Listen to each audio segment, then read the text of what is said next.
సినీ దర్శకుడు రామ్ గోపాల్ వర్మ వరుసగా 2 సార్లు విచారణకు గైహాజరు కావడంతో ఆయన్ను అరెస్టు చేసేందుకు మద్దిపాడు పోలీసులు హైదరాబాద్ చేరుకున్నారు.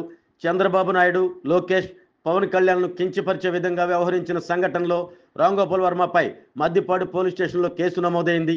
ఇప్పటికే ఒకసారి విచారణకు డుమ్మా కొట్టిన ఆర్జీవీ రెండోసారి కూడా ఇదే దూరంలో వ్యవహరించారు. తన లాయర్ ద్వారా విచారణకు హాజరు కాలేనంటూ విజ్ఞాపన చేయించగా పోలీసులు మాత్రం దాన్ని సీరియస్గా తీసుకున్నారు. 2 ఎస్ఐలు, 6 పోలీసులు రామ్ గోపాల్ వర్మ ఇంటి వద్ద ఉన్నారు. ఆయన అందుబాటులో లేకపోవడంతో మొబైల్కు ఫోన్ చేయగా స్విచ్ ఆఫ్ అని రావడంతో పోలీసుల బృందం హైదరాబాద్లోని ఆర్జీబీ ఇంటి వద్దనే ఉంది. విచారణకు సహకరించుకుంటే అరెస్టు చేసేందుకు పోలీసులు సిద్ధంగా ఉన్నారు.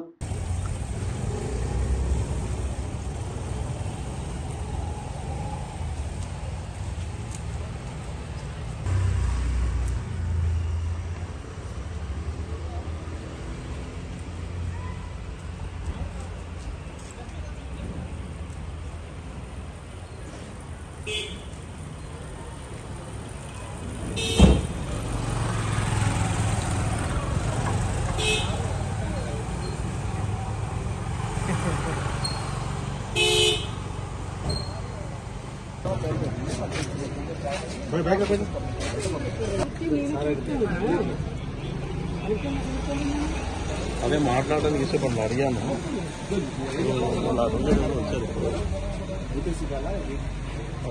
వచ్చారు నేను మళ్ళీ మాట్లాడు.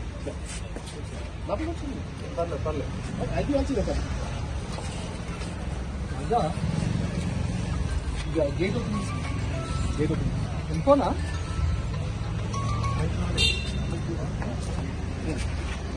గేట్ ఓపెన్ తినడంతో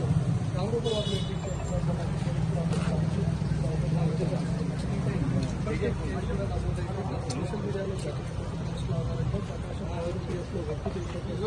కంప్లైంట్ మేరకు కేసు కూడా నమోదు చేసి